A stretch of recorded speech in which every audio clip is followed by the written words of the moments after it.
0227 is wide open. Colonel, dispatch the detachable kid. TDK, 2 o'clock! TDK is the detachable kid?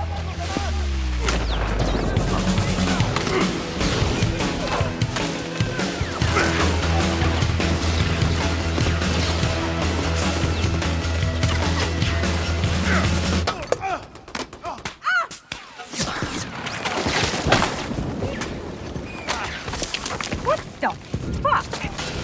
I didn't pick the damn team!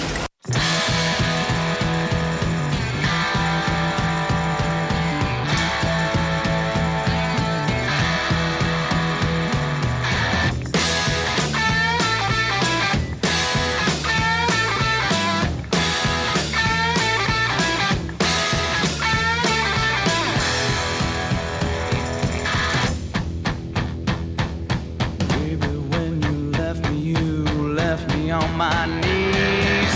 Now I'm begging you, please. But I won't stay begging long, 'cause begging's a disease. Tell me you don't love me and I'll leave. Now that you're crying and you're feeling... Oh, hello, Popheads. Welcome to an action-packed installment of the TomCast POPCast. This is issue 175. And I am coming to you from Vicky Vale's old apartment in Corto Maltese. My name is Tom. Thank you so much for listening to this quality, independent pop culture podcast that we call the TomCast POPCast. Please make sure you're following us on social media at TomCast POPCast on Twitter and Instagram. Please, by all means, email the show, tomcastpopcast@gmail.com. Make sure you're liking, subscribing, and sharing the show with friends, family, loved ones, people who owe you $20, people you owe $50 to. Make it meet in the middle, listen to a good podcast together. And if you're on Apple Podcasts and you have the time, the best way, one of the easiest ways to support us, 5-star reviews. Thank you so very, very much. As I said, we have got a big action-packed extravaganza for you this week, and I'm so excited to talk about this. We have some guests joining us for this, and we're going to get into it. It's out. We can go see it right now. The Suicide Squad. The James Gunn written and directed Suicide Squad film is finally here. And I think it's safe to say that many of us have rejoiced in its glory, and we bask in the wonderfulness of it. And I'm really excited to get talking about this one. So we're going to get into it pretty quickly, but I do want to make sure that we do the proper bona fides here for this movie. Give it credit where credit is due. Obviously, James Gunn as the writer director gets a ton of it, but let's name off his incredible cast. All right, and this is in no particular order. So. I'm not playing favorites here by any means, all right?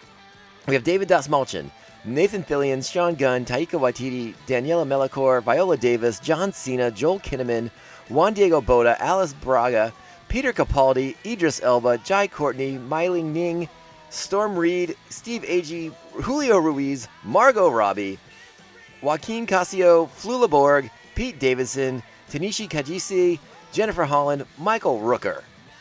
I mean, my God. And if you've seen the movie already, you know who makes it and who doesn't to the end of the flick. You know how the movie starts and how much fun it is, and everything in between that we can get into on this one. And that's what we're going to do. I gave you my initial reaction on Thursday night after I got to watch the movie, but we're getting into the details. We're going to get spoilery on this one. We're going to talk about the things we liked, maybe some of the things we didn't like, if there were any, and just kind of have a good, fun time talking about a comic book movie that I think we all deserved. Let's be perfectly honest. We were tricked back in 2016 with that Suicide Squad movie. We thought we were getting one thing and we got something else. It sounds like a lot of people who were involved weren't happy about it, and so you get like a sort of a sequel, but sort of a reboot at the same time. This is the movie that I think we all kind of wanted the first time around. Dark comedy, big action adventure stuff, and just generally a good time. And we're, like I said, we have guests on the other side, and we're going to talk to them and see what they thought about the movie. Maybe they disagree with me, maybe not. I don't know. We're going to find out. Before we get into the episode proper, though, of course, we do have to thank the official members of Pophead Nation, which you can join at patreon.com/TomCast POPCast. You can join the nation and gain access to the sweet bonus content. Thank you to our current Patreons, the Aspen Hill Chody, the Batman of Bay Park, Jeff Nail, Jeff co-hosting the Ring in the Air, a fantastic music podcast. Please check them out. Thanks to Evil Circle, the evilest of all circles. Excuse me, I did that wrong. It's the evilest of all circles. The Squid Master General, Mr. Brian Broussard, the New Jersey Devil, Mark Wegemer, our very own Joker and Harley, right here. We have our own Harley Quinn listening as a member of Pophead Nation. How fantastic is that? I am, of course, referring to Brian and Krista of Pariah Brewing Company, right here in San Diego, California, and coming soon to Baltimore, Maryland. How cool is that? And, of course, the Beer Hop Brigadier General, Jesus Beer Hops. Thank you all so much for being the official members of Pophead Nation. All right, like I said, we got a good one to get into. I'm really excited for this one. I hope you all are excited for it. Remember, this is spoiler filled. We're getting into it. We're not going to shy away from talking about who lives, who dies, and who's maimed, who is horribly scarred, and irrevocably damaged. But in the process of this movie, it's going to be so much fun. So I need you to do the thing with me. I need you to sit down, buckle up, hold on to your butts, and buckle up again. Let's go. Each member of the team is chosen for his or her own completely unique set of abilities. This is Christopher Smith, known as Peacemaker. In his hands, anything is a deadly weapon. His father was a soldier who trained his son how to kill from the moment he was born. Are you having a laugh? What? You just said each member of the team is chosen for their unique abilities. He does exactly what I do. But better. I always hit my targets dead center. I hit them more in the center. You can't hit something more in the center? I use smaller bullets. What? They go inside your bullet holes without even touching the side. Hey, all right, are you all ready for the conversation? I have two of the finest looking gentlemen ever. It's a shame this is not a video podcast, but you have to trust me. Finest looking gentlemen you'll ever see. On my left, the undefeated champion returns once again. Regan from the COisGPodcast. How you doing, brother? Good. Greetings, programs. I was like, I can't tell who's on your left, so. But I guess it could be like the Avengers, and I'm on your left. Oh, as always. Yeah. And on my right, my actual brother and superstar extraordinaire of the TomCast POPCast, Mark. How you doing, buddy? I'm good. How are you? I'm doing okay. I'm really excited. I'm delighted that we're all here for this movie review. I'm cautious about what one of your opinions might be on this flick, but I can't wait to get into it. I'm really excited. We've all watched the movie at least once. I think Reagan's watched it twice, at least. I watched it twice opening day on Thursday night. Good for you. So in like 5 hours, I watched it twice. I love your accent. American women all love accents. We do, because we don't got none. All right, we're here. James Gunn's The Suicide Squad is finally here on streaming on HBO Max. You can go to the theaters if you're in a good place to go see it, and we're here to talk about it. I'll start it off real quick with just like a little. I just want to kind of say this right now for the beginning of our review episode. I knew very quickly with this film that I was in for a good time from the opening of the movie. The Warner Brothers logo hits the screen and Johnny Cash starts to play. Folsom Prison Blues. And I was like, well, that's fucking perfect. And from there, I again, there's another moment, we'll get to it, but from that very opening, I knew I was going to have a good time, and I surely did. Very broad view, guys. What'd you think? Yay or nay on the flick? On the whole flick? Yeah, just thumbs up, thumbs down. Big yay. I mean, big yay. Come on. Big yay and a Mark, beignet. Don't ruin it. No, I give it a yay. Hey, all right. Thank goodness, people at home. You don't know how nervous we both were. We were nervous this would be a combative podcast. Yeah, Mark, hater of fun, but this movie has apparently won him over. I don't know. I mean, now let's get into it. We all know that we're on the same page here, which is good. Mark, why don't you talk about, I don't know, your impressions of the opening? Like, let's talk about that opening segment here. Where we meet Michael Rooker's Savant character in jail. And the whole opening mission, like, what'd you think? Let's put it this way: did you know it was a misdirect? I suspected as much, but I wasn't sure if Savant would live and we would continue to follow him. But no, overall, I mean, I really liked it. Like you said, the movie starts with Johnny Cash, and so. You do that. I'm into it. I wondered if maybe Folsom Prison Blues was a little bit on the nose, but I did enjoy it, and seeing Savant's character in his cell, kind of play off of The Great Escape, bouncing the ball around. Sure, yeah. And then taking out that I don't know what type of bird that was, but taking out that bird, so getting kind of a look at his power set. And yeah, then the raid on the beach and seeing the odd combination of power sets that were brought into that mission. Mm-hmm. And I enjoyed it. Yeah, Savant is a one of the. There's a lot of characters in this movie that I don't know. Savant is one of the few that I do know. Savant he's a more modern character. He debuted like in the late '90s, early 2000s in Birds of Prey. He's actually So he's gone up against Batman and Black Canary and Huntress, those characters. So that's he has a gun. I think he has he mostly has like a baton sort of thing going on. Okay, because he just had nothing on the beach. Well, he doesn't do much on the beach though, does he? Well, everyone else has guns and weapons and such and arms, but he just kind of stands there. It doesn't look like he. So maybe he dropped it when he grabbed the wheeze. Yeah, maybe. Again, another great moment for the opening of the show. They're doing the drop and onto the beach there, and the weasel character just plummets to the bottom of the ocean. Poor weasel. Yeah, you felt for him. Yeah, but you shouldn't. He's not a good person. He's killed 27 kids. 27 kids. They put kids. Is that just because of like his species? Maybe. Does he just eat babies? Maybe. It's probably because they're probably easier to get. He'd probably eat a person if it wouldn't fight back. Yeah. I just imagine babies are easy prey. I can go with that. He just looks so pathetic and stupid. You kind of feel for him. Yeah. Well, I mean... Is Weasel like a genetically engineered weasel, or is he a man that got like spliced with a weasel? I have no idea. I've never heard of this character before. No, this is one of those characters I am not super familiar with either. Yeah. Just the way he was talking, I assume he was a weasel that got turned more human-sized. So the movie opens and we're introduced to Savant's character, and then by extension we meet the team. They're getting ready to go out on a mission. They're going to go to Corto Maltese, home of Vicky Vale from the 1989 Batman movie. That's where she got all her awards. Well, she had to live there, right, to get those awards. She could have showed up for the day. I assume she had a nice apartment at the beach.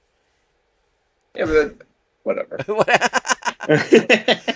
But so we are introduced to what we will soon find out are the distraction, quote unquote. These are the expendable characters because they are all expended very rapidly, with the exception of two. Well, you think they're the expendable characters? You don't think they sent two groups to two sides of the beach, and whichever one was discovered was the distraction? You don't think Waller knew that Blackgate sold him out? And that was part of the plan? Do you think she'd sacrifice Flag like that?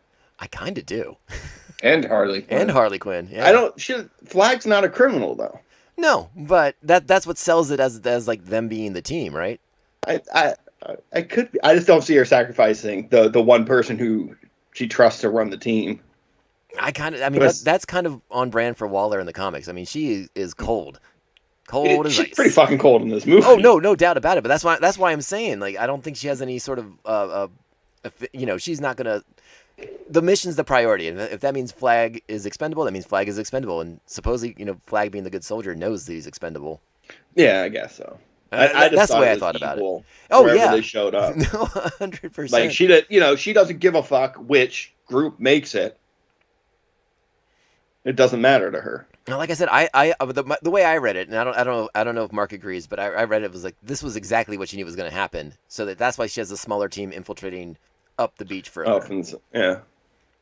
I mean, I kind of felt both ways about it. Like I kind of agree with both of you because I don't necessarily think Waller would necessarily sacrifice Flag, but at the same time, she could have been thinking that Bloodsport would kind of take Flag's place. Oh, okay. Yeah. So Well, I mean, they talk about that when we cut back.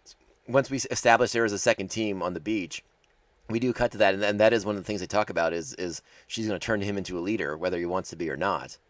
yeah, that's true. You know, and you know, maybe another way to consider it from Waller's perspective is if that first team does happen to make it, great. That's more assets on the island, cool. Yeah. But the stealth team is probably like the one that has the more odds. Like she's like hedging her bets basically. Yeah, because she does send them to rescue Flag. That's so true. she obviously wants them alive, but is that just to make the team a little stronger? I think it is to make him stronger, and then we find out that Flag doesn't And he even need also rescuing. knows secrets. Well, he doesn't even need rescuing. He's with the rebels. But we don't know that though at the time. It's hilarious though. It is hilarious. We will talk about that. I want to talk more about the sacrificial lambs in this opening act here. I mean, we did talk about Savant. Savant eventually will. You talked about the bird, how he kills the bird with the ball. I believe it's a canary, if I could. Yeah. And then later on, but who comes to eat his dead body? A canary. That's right. It's kind of perfect. I was annoyed at the bird killing in the beginning, but then the bird gets to eat him, and I was like, all right, it's all even now, I guess. And he's the character who runs, so we get to see him get his head exploded, which is fun. But Great panic face. What do you think of the rest of the squad? We talked a little bit about Weasel, but I have to ask about TDK. Nathan Fillion, the great Nathan Fillion, as TDK, the detachable kid. This was another moment for me where I was like, oh, I'm going to have fun with this as I'm watching Nathan Fillion pop his arms off and send them to slap people. That's why I was like, can't they pick up like a rock or something to hit somebody with, or a gun? It just was so ridiculous. And he's over there and he's like, gyrating his shoulder, what's left of his shoulders to like make it seem like he's really doing stuff. I was in stitches. I was dying. I thought it was funny, but then I thought, why would they send this dude on this mission? Well, I mean, that's what Harley Quinn's next line is like. What the fuck? Oh, maybe he's a good thief because he could like take his arm off and throw it through a window and let himself in the building. I love how he had like He-Man arms. That was my favorite part. Yes. Like, it's just like the little pop-out sockets. Again, that's when I enjoyed it. I also enjoyed seeing Pete Davidson get shot in the face. I think most people probably agree with me on that one. Pete's funny. I enjoy him. I'm an SNL fan. I'm a Pete Davidson fan. It just was a funny way for him to go. That's why I liked Oh, it. absolutely. I don't mean that as an indictment of Pete Davidson as a person. Okay. I thought you were like, I fucking hate Pete Davidson. No. I like, mean, he just takes a bullet right to the face, and I mean, it is graphic. Yeah. It was really like, oh, here we go. And I was really surprised. But once he gets out, he's like, it's me, and they don't come out and greet him. I was like, oh, we're about to have some major character death happening right away. And as you and I established last week on the show, neither one of us big Jai Courtney fans. So no, apparently this movie's not either. Yes, watching Boomerang die was like that was kind of one of those I was like, oh, it's getting serious. Yeah, after that one happened, I said, oh God, is Harley gonna die next? Like, is all the other shit you've seen of her in this movie just like red herrings and misdirects? Deadpool 2 misdirection. Yeah. With his X-Force team. Yeah. Yes, that's a great way to look at that. Yeah. Right. No, I wasn't surprised at like Savant and TDK and Weasel and Javelin and even Mongal, who is not a good comic book character in my opinion. Okay, I wanted to know about her. Is she an alien or is she like a godlike creature? She is an alien. Okay, and she sucks in the comics? I assume she's D-level as well. If my memory serves, maybe Mark can reinforce me on this, I think she's like the daughter of Mongol, who destroyed Coast City back in the day. I mean, I think the characters are related as far as whether or not they're brother and sister or father and daughter. I don't really remember, but I mean, I think that's the whole point. Mongal. Yeah, according looking up here on the DC database, and she is the daughter of Mongol, who was a big bad Superman villain for a while, and destroyed Coast City to piss off Green Lantern. He's a top tier villain in the DC universe. That's a bit of a stretch. He's higher up than she is. Let's put it that way. Well, yeah, obviously, because she's in this movie and he's not. Right. So, okay, I just. They asked that question, is she an alien or what's her deal? No one bothers to even say a word about it, and then she jumps on a helicopter, and it all goes terribly, terribly wrong. And basically gets everyone killed. I mean, it's pretty good. Yeah. First thought, right thought.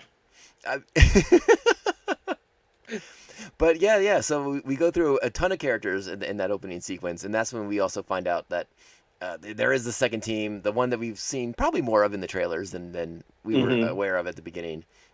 You have Polka Dot Man, you have King Shark, who they never really call King Shark, right? They just call him by his name. The Nunu or No way. No way. Yeah. Which I thought that was a nice touch. I really liked that part of it. Who else? Ratcatcher 2, obviously Bloodsport, and of course Peacemaker. Yeah, Peacemaker and Fly later on.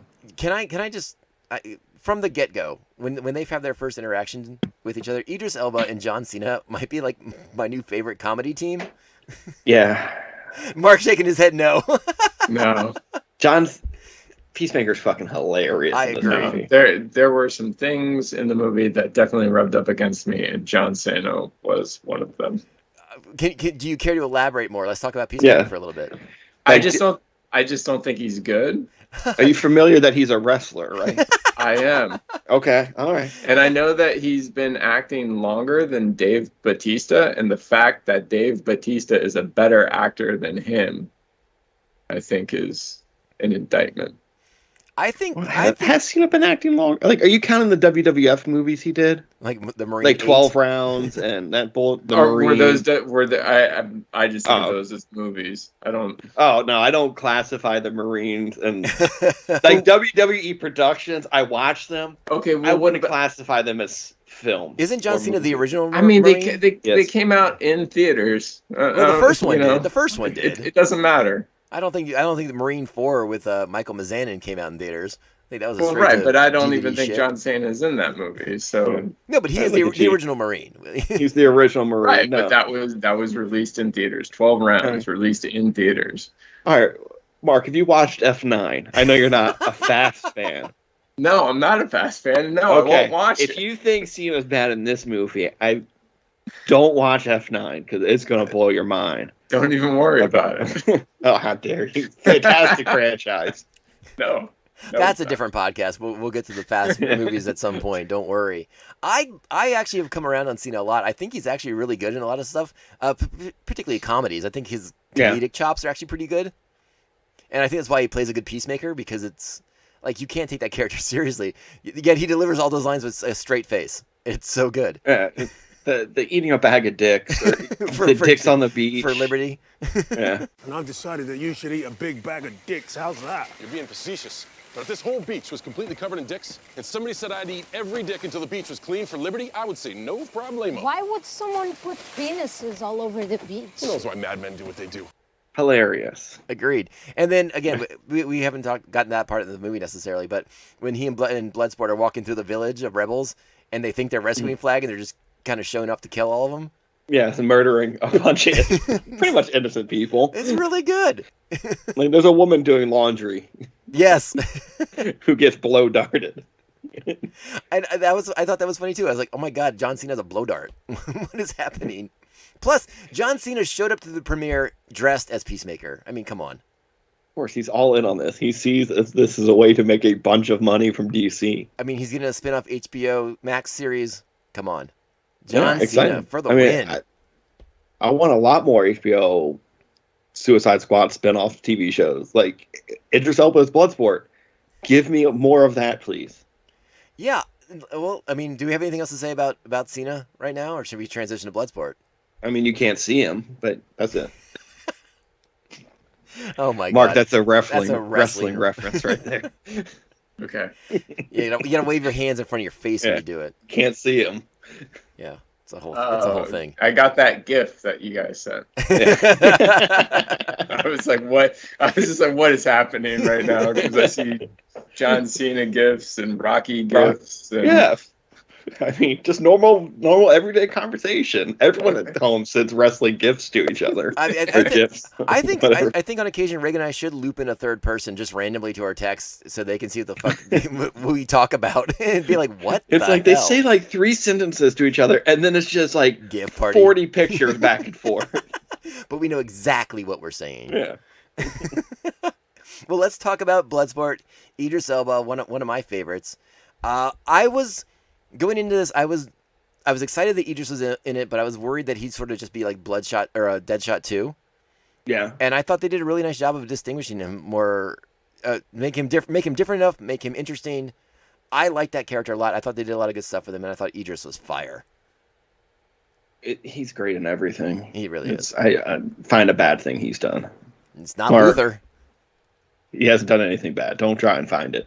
I'm a fan of Idris Elba, and like Tom, I was excited that he was in this movie.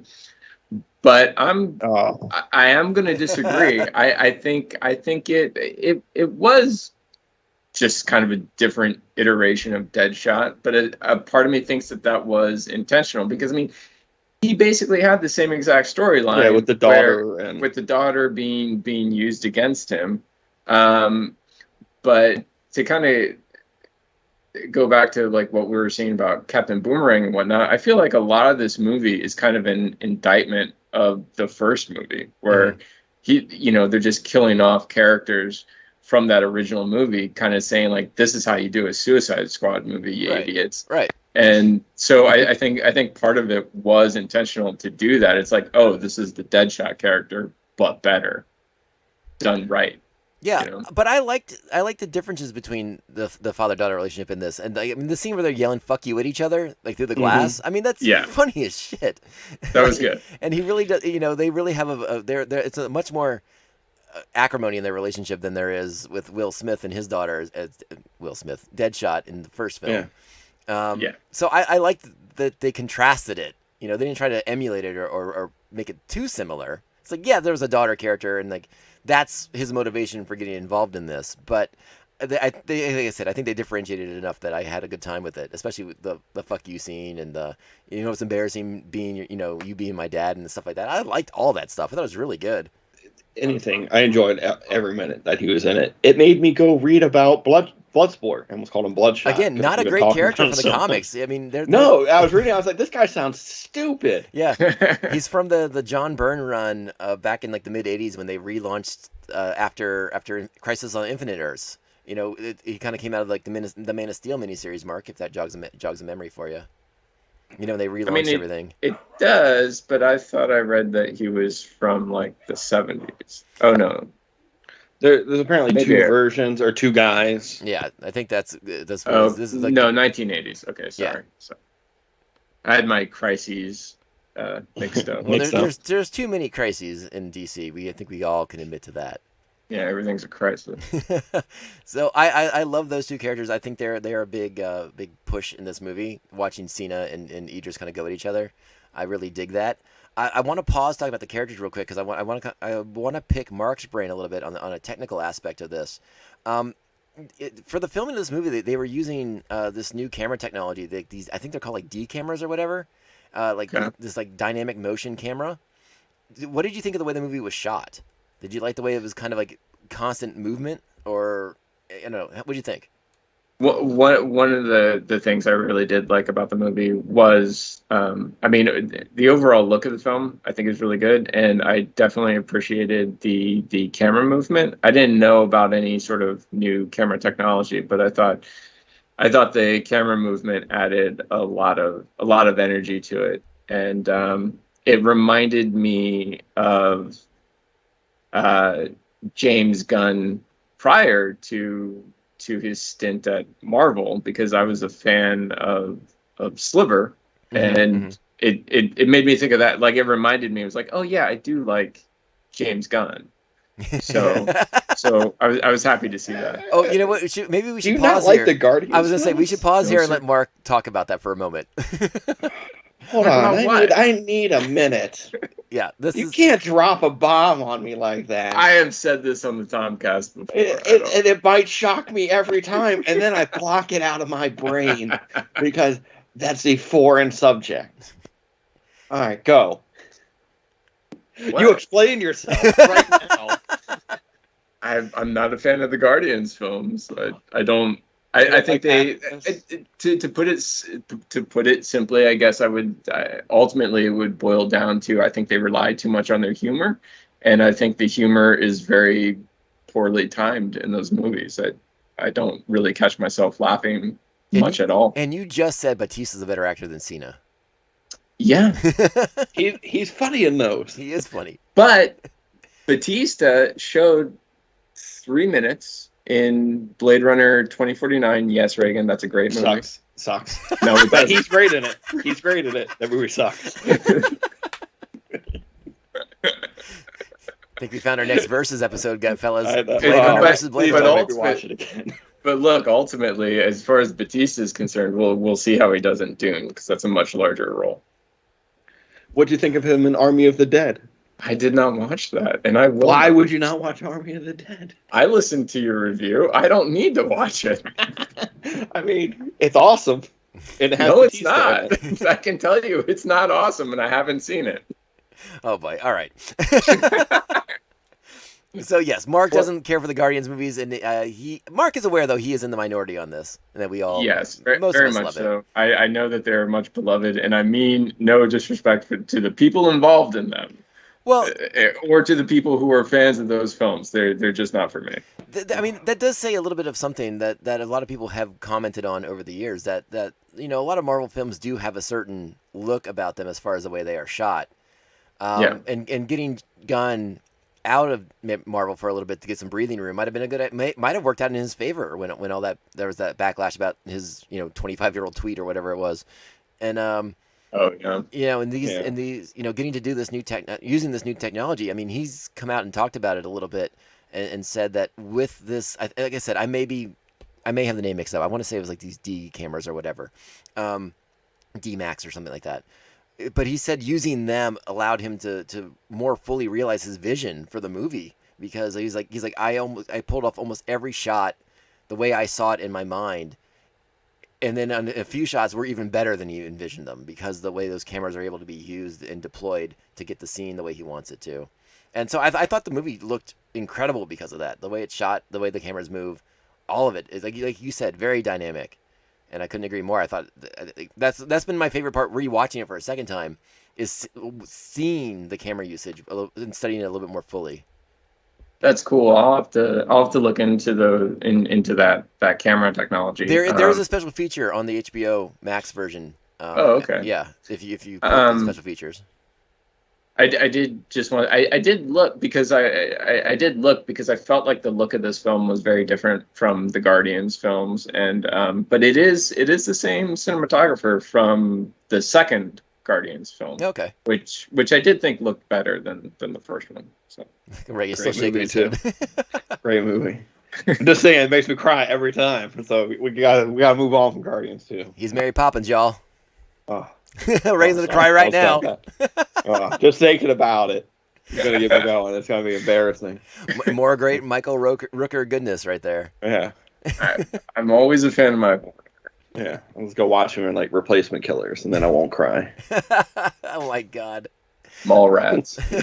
Before we get back into the movie proper, though, since we're talking about a little bit of the other aspects of it, I did want to mention, I was curious what you all thought.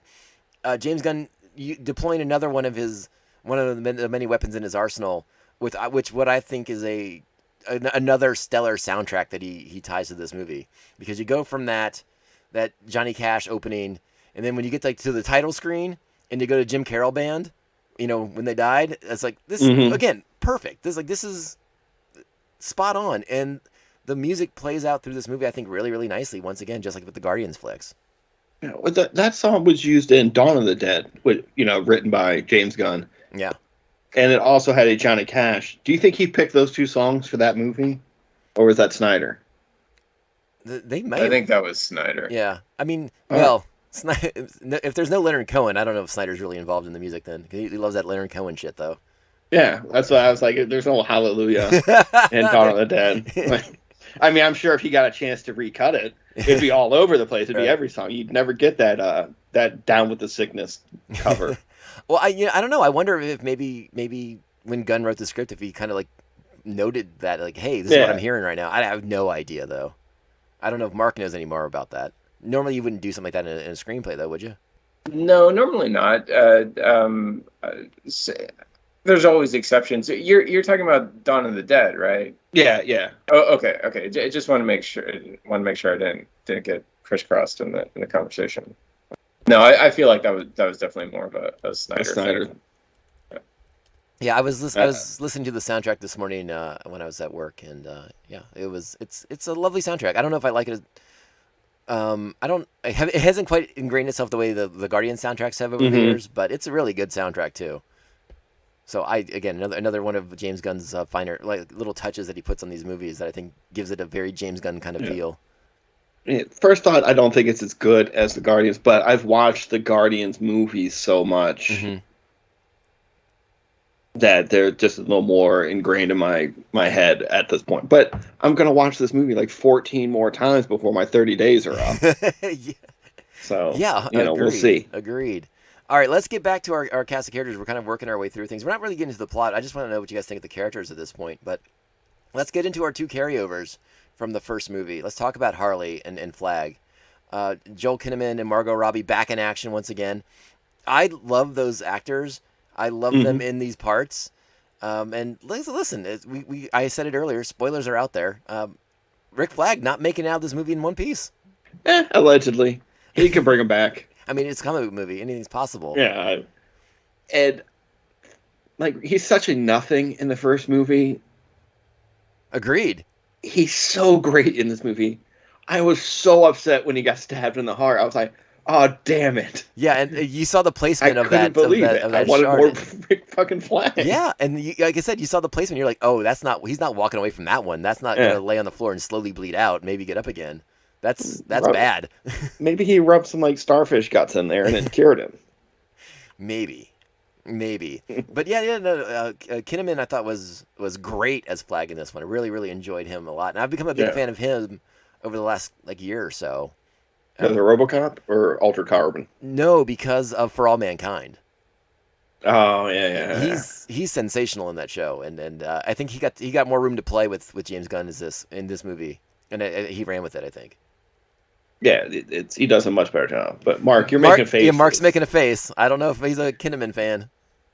I'm not. He was undoubtedly better in this movie than he was in the first one. But no, I still just wasn't feeling the character. Were you surprised when he gets quote unquote killed? If that yes, and happy. Oh, so now he likes John Cena as Peacemaker. Okay, I see how this works. No. That was the event itself. Another great fight scene in that movie is that battle between those two. Yeah, that is a fantastic fight. As they're fighting for the hard drive with all the secrets. Moving on. Let's talk about Margot Robbie, though. Back as Harley Quinn for what, the third time, right? You got Birds of Prey, you got the first Suicide Squad. Wasn't she in one of the Batman movies? No, I think it's the opening of Suicide Squad, right? Yeah. Under the water and stuff? That's the beginning of Suicide Squad. So, yeah, I think just her third time as Harley Quinn, but I think she's great at it. I like her. She's great at it. Charismatic and fun. I was talking to the producer on my show about it, and he pointed something out to me that he's like, she doesn't need to be in this movie, really. No. And I was like, and I thought about it, and I was like, fuck, you just ruined it for me. I could just enjoy her being there, but if she was just lifted out, they could just have someone else. They could have a rat still go into the eye at the end. The weird love story that she has in the middle where she shoots that guy, which is funny. It's funny. She's great. But none of that needs to be in the movie. And when he told me that, it blew my fucking mind. Really? I like her so much, and I like the Harley Quinn character. Well, I think that's one thing. Mark, go ahead. Well, no, I was just going to... So my experience with Harley Quinn is mainly just from the Batman animated series TV show. Mm-hmm. I don't know the character from the comics that well. I've never been I like Margot Robbie, but I've never been thrilled with her portrayal of the character. And I don't know if that's because I just know the character from the animated series and not from the comics, but I don't know. I wouldn't say that I noticed that she doesn't need to be in the film, but I did definitely notice, at the scene where they're telling off the thinker, like what their plan is going to be. Right. And at one point, she just says, "And I'm pacing back and forth right now." Yeah. And it was so useless, and I was just like, why is that line even in there? It definitely called attention to itself, and I was just like, I don't like. At times, it feels like I don't want to say Margot Robbie is trying too hard at the role, but I almost feel like the writers are trying too hard to find things for her to do. Yeah. Interesting. I sort of felt this way about a lot of the movie where, like, I don't know, it felt very Suicide Squad to me for her to be there, but to be sort of like, I don't want to say not important to the story, like you said. I mean, if you remove her and put someone else in there, for me, that just felt Suicide Squad-like. That's something that I've always kind of dug about the team, is that it's interchangeable parts. Mm-hmm. But that's just me being a little bit biased for the comic. That's what I was saying. You could lift her out and put any other, character in there. Yeah. And they could do basically this, the major plot points. They could still get the Javelin if you still want that to be a thing. Like, from Doom Patrol, you could put Crazy Jane in there. She has like 40 million powers. Right. It's just, I think it's just more fun when you have Harley Quinn doing it. Sure. Yeah. I get why they put Harley Quinn in. It sells tickets. I don't. Yeah, but I mean, do you think that's really a driving force for like? Absolutely. Oh, if Margot's not in this, it's going to be a disaster. Absolutely. You think someone so? at 100%. Are you kidding? Oh, I don't know. I don't know if I agree with Regan, just simply because the Harley Quinn movie didn't do very well. I mean, that wasn't enough to get people's asses in the seats. And that had Obi-Wan Kenobi in it, for God's sake.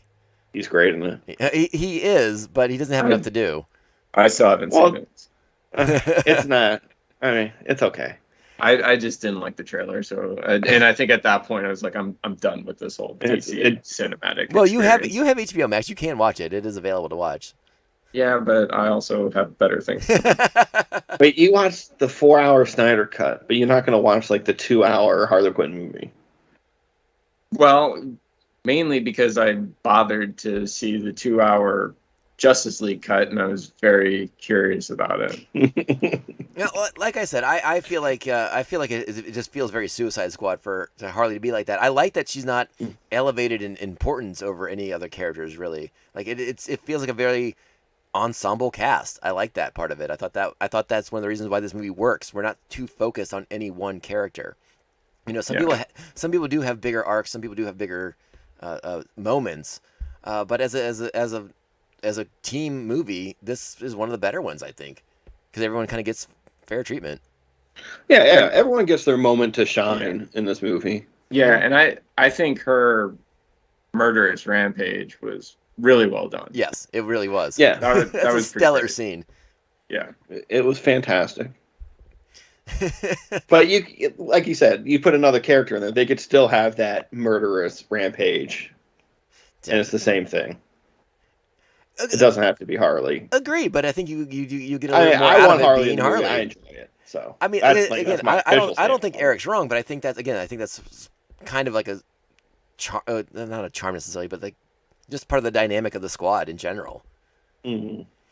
Yeah, but it's more fun with Harley. There's a bit more of a chaos factor. It's a little bit more random. Is she chaotic? She's just kind of chaos neutral. Yeah, she's not really doing crazy things in this movie like she has in the others. She's not quite the wild card, but I mean, she's probably the longest tenured member of the Suicide Squad at that point too, other than Flash. Oh yeah. She's probably, and it sounds like she's been on a few missions, right? Well, he says you're back, so I'm assuming this takes place after the Harley Quinn movie. That's my assumption as well. I don't. They never reference anything else. This is very much a standalone movie. It doesn't feel like a sequel to the first one, even. So you don't think they're gonna link this into the new Batman?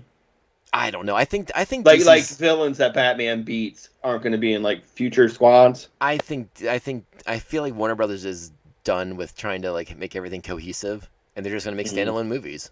That's sort of what I take out of it. As long as they're good, like I'm fine with it. I almost worry that they see the success of this, and then they do try to hammer it together. Because that Robert Pattinson Batman movie, I think, is supposed to be a standalone, its own thing. Yeah. I think it sounds weird to say it, but I think we're going to get more information on that when that Flash multiverse movie comes out. Oh boy. Yeah. Is that ever going to come out? I mean, they're filming it. Oh, okay. I hadn't heard they started filming. every other week it felt like, this guy is going to direct, and then the next week it'd be like, oh, that guy dropped out. Don't worry, we're getting a new guy next week. No, and then that guy would drop out. No, they're filming right now with Andy Muschietti from the It movies. Ugh. That's a different conversation. All right, that's gonna suck. Just wait till you look up the photos of Supergirl. Okay. Wait, the television show? No. No. In the movie. She's in the movie. All right, let's talk about some new characters. No, I'm just kidding. Let's talk about some of our new favorite characters. I want to know, again, we saw him in the trailers. He was the big comedy, the big reveal that Sylvester Stallone would do the voice. Let's talk about King Shark, Malawi, as he's called in the movie.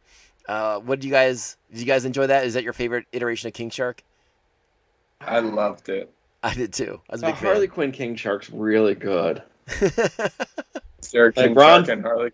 Ron Funches as King Shark in the animated series. Fucking hilarious. Oh, okay. Yeah. Well, I mean, you have King Shark with Ron Funches' voice, and that's a good time. Yeah. And I don't know who that is. He's a comedian with really a very soft-spoken, stoner vibe. He's very chill. Yeah. He's a little high. Right. He's a little kind of high pitched, higher in the range. Yeah. So it's kind of funny to be coming out of a giant king shark body. Okay.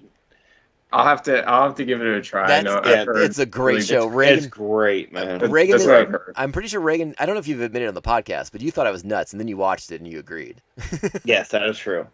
That is a true fact. You heard it here first, folks. Yeah. I was right about something. I mean, I thought the same thing about Titans. I was like, that can't be a good show, and that show's fucking awesome. Well, Titans cast is coming soon. Don't worry. We'll get into that. Yeah. But yeah, I was delighted by the whole thing with King Shark. There's some funny stuff at the beginning where he's going to eat Ratcatcher when she's asleep. There's good stuff. The comedy stuff. The whole thing is just, it works for me. It's so good. Him playing with his new dumb friends who try and eat him later. Oh, yeah, the part where he's at the aquarium. Yeah, that's really good. Yeah. I really thought there was going to be a female king shark in there. I was like, oh man, he's going to meet a woman or something. And then it was these weird reverse piranha fish. I don't even know what they were or where they got them from. Well, and again, we talked about it as well. I thought it was a really nice touch that they called him Malawi and not just King Shark. And they even hinted that maybe he is the offspring of a shark god. Who knows? Yeah. One of the more fun takes on King Shark's origin. King Shark, another character who's not super old in DC Comics history. I mean, he made his debut in the mid '90s. Oh, okay. In an issue of Superboy that I'm pretty sure I have somewhere. So even more cool. Is it bagged and boarded? Of course it's bagged and boarded. Man. What is this, fucking amateur hour? Come on. I'm going to come to San Diego and just crease all the, push all the edges down. You don't know where I keep my comic books. It's fine. I'll just start setting fires to storage facilities in the greater San Diego area. Coming for you. Oh, my God. I hope the Batman of San Diego is ready for you. New Firefly on the loose. That guy's on the Batman of San Diego. What is he watching a Padres game? The Batman of Bay Park's a Dodgers fan, so. Yeah. Oh, okay. So he's watching Scherzer. Yeah, it's go Scherzer. Anyways, I want to talk about. We got to talk about David Dastmalchian as Polka Dot Man. I think a character that we heard the casting and we all looked up the character. We're like, what the fuck are they doing with this? Regan obviously is a fan. Mark, how did you feel? I really liked it. Really fun. His psychological issues, the way that he's motivated to lash out against his mother.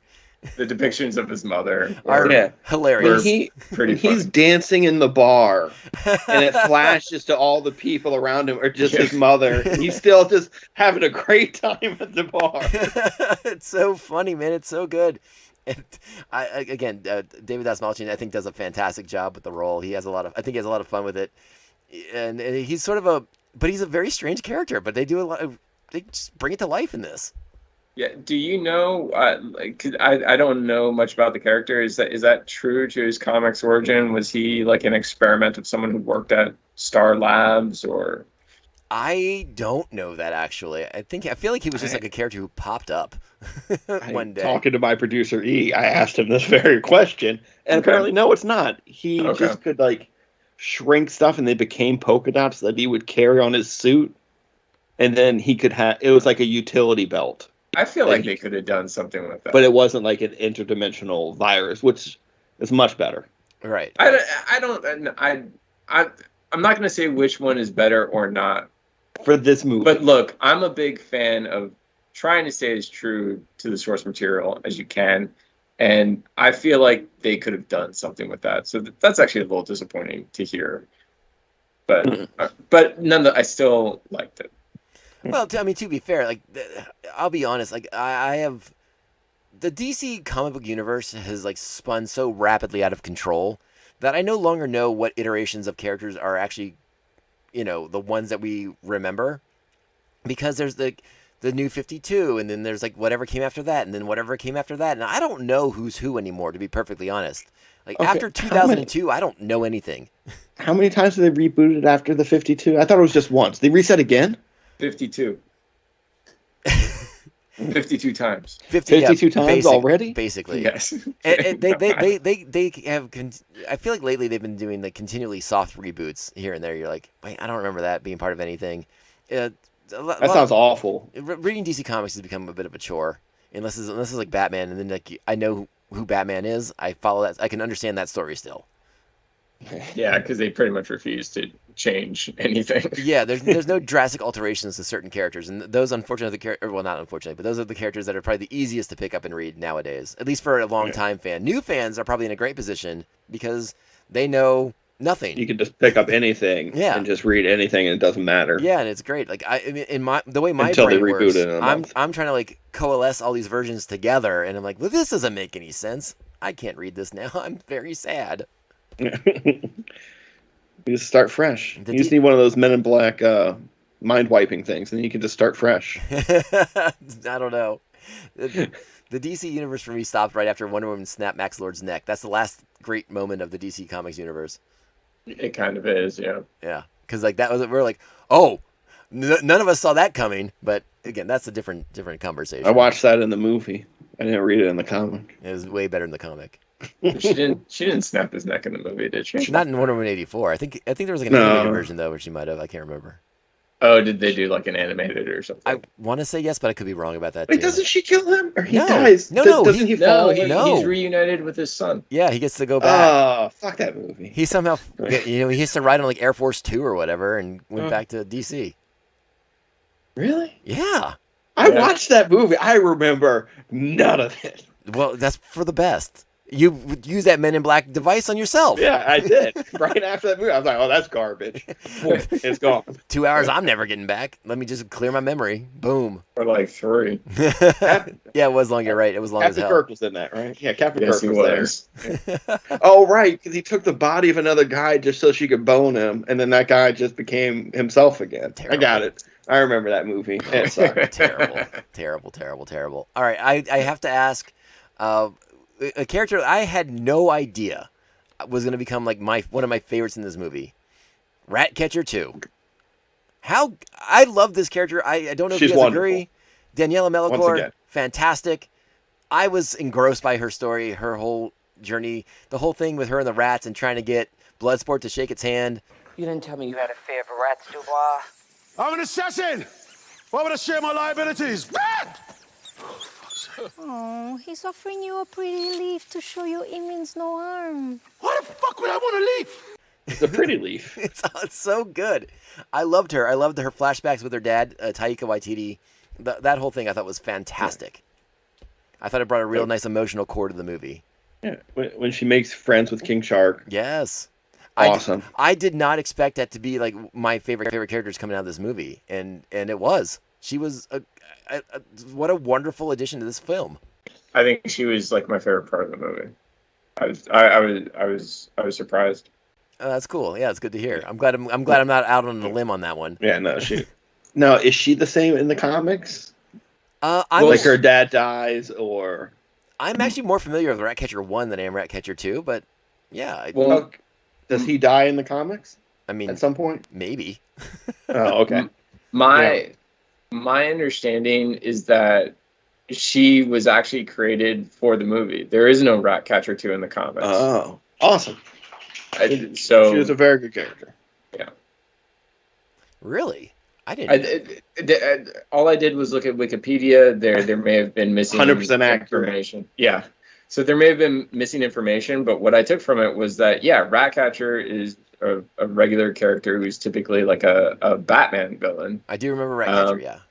Yeah, but my understanding is that there has not been a Ratcatcher 2. Okay. So, I mean, I could be wrong. Like I said, Wikipedia, I could be totally wrong. But. Well, and you know what? That's another thing I want to mention about that character that I did really, really like was that they call her Ratcatcher 2, which is like a very, very comic book thing to do. Yes. Yeah. It's like, you know, I was like, that is just so comic book. I loved it that she was Ratcatcher 2. But those flashbacks with her and her dad, like I said, I mean, it's just, why would those scenes melt my heart? They're just so good. Yeah. I think right from her introduction, the fact that she just wants to sleep all the time. I get it. Yeah, I'm down. I related so much to how deep a sleeper she was. I was like, I get you, Ratcatcher 2. Yeah. No, what a again, really rounds out a fantastic cast.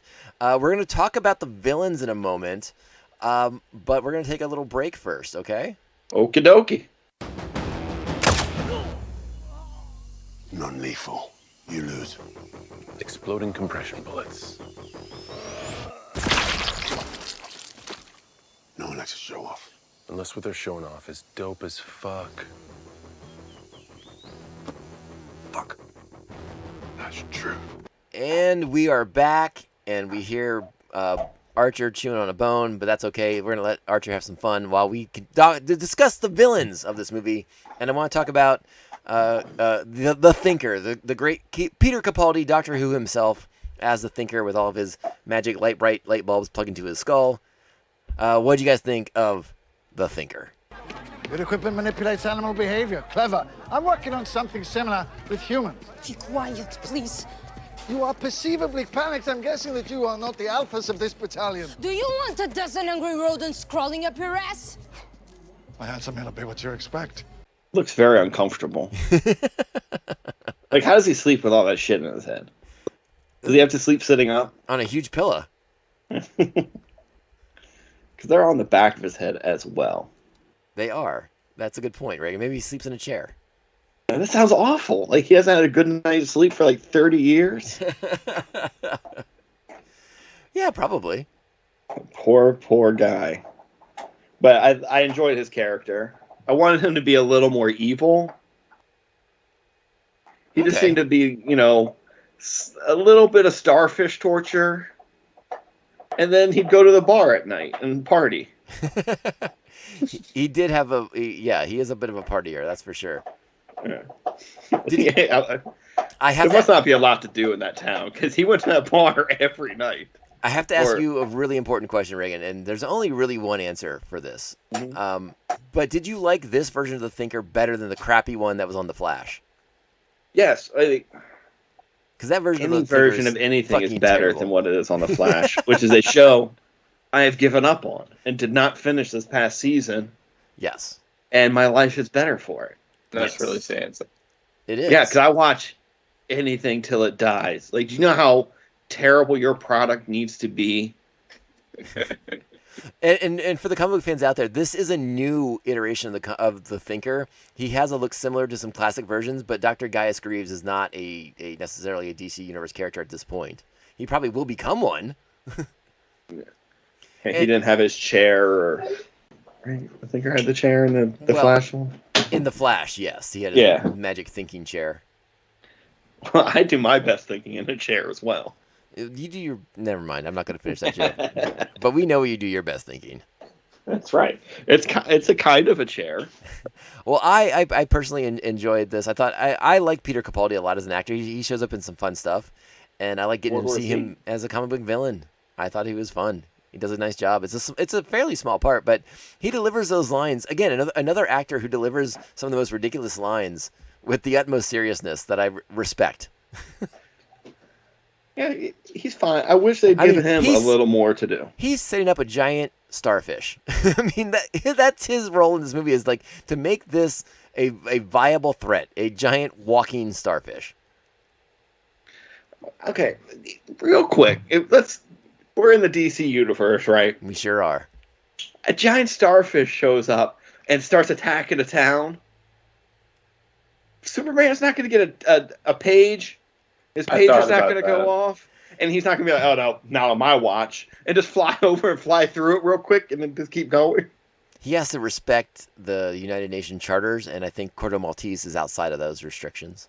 That sounds made up. I fixed it for you right there. That Boom. sounds like Superman's a bitch. Yeah. It's Superman true. Hey, can kind of just do what he wants. Isn't that why everyone's like, in the government's kind of afraid of him? Because he could just change his mind and be like, nah, I'm going to run shit. Yeah, something like. I mean, let's kind of talk about the plot a little bit here as we introduce or as we talk about the Thinker. I mean, now we should kind of reveal what's going on here. They are in charge of Project Starfish. Project. Yeah, no, I got it right. I was thinking of Swordfish, the Hugh Jackman movie. Different movie. Project Starfish. You were talking about the Limp Bizkit album.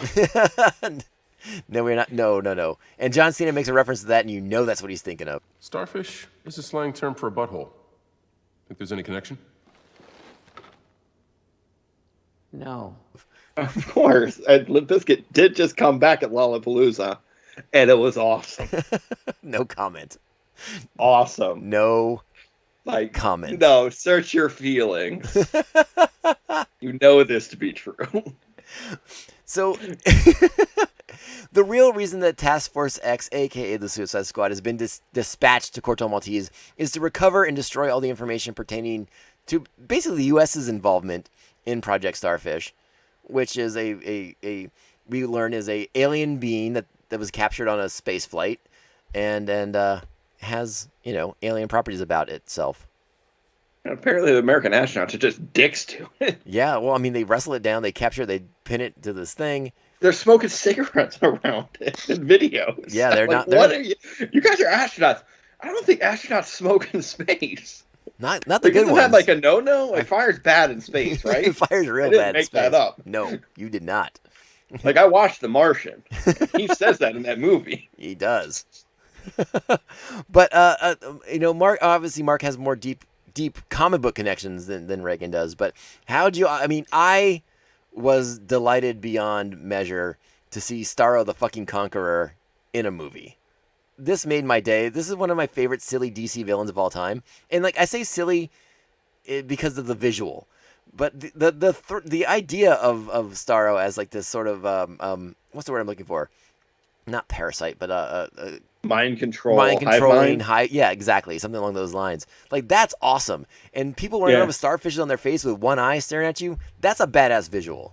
It was a great look. Yeah, I loved seeing that brought to life. I was so fucking delighted. I couldn't have asked more for it. Did you not think it was a little like Suicide Squad, where they become like duty monster zombie things?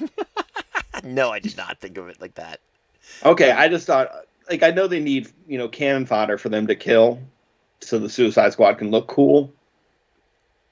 But just, once again, taking over the indigenous population to just... yeah, but if you're going to throw that around for the Suicide Squad, you got to apply that to every Marvel movie, every Avengers movie.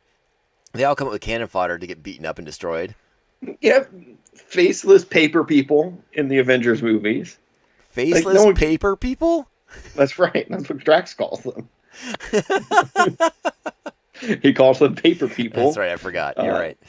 But and then in Ultron you have 1,000 Ultron robots, and then you have the dog people thingies in Endgame and Infinity War, and that's sort of how some of these comic book movies work.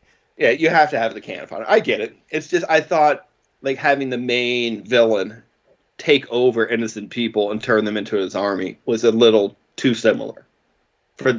Considering they're both Suicide Squad movies. It's not like I'm talking about, He-Man versus Superman did that, and then Suicide Squad did it.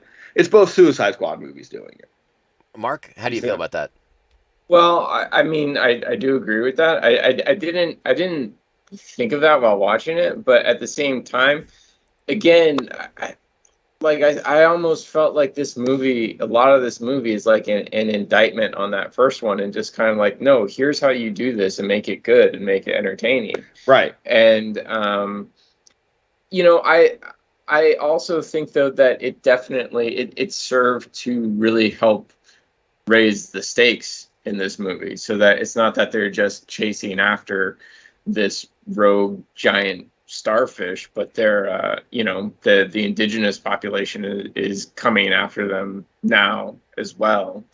And I also liked it because kind of, I mentioned Slither earlier. I felt like the whole Starro aspect took us back to some of James Gunn's kind of more horror-esque roots.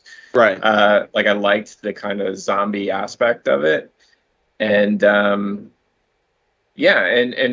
loved all the old like 1960s or 70s astronaut footage of Starro. Right. I thought that was all done really, really well. Yeah, I mean, for me, it was just like it was the most comic book thing. Was like, yeah, you have these drones, but they all have the starfish. I mean, if DC comic book fans know that imagery, they've seen that, dozens and dozens of times in some of their favorite stories. Because like Starro is a great villain. Like it's always a really neat storyline, and usually Starro is sort of like an epic reveal at the end of something. Like, you're like, what's going on here? Who's the bad guy behind this? And you see the starfish. You're like, oh, what the fuck?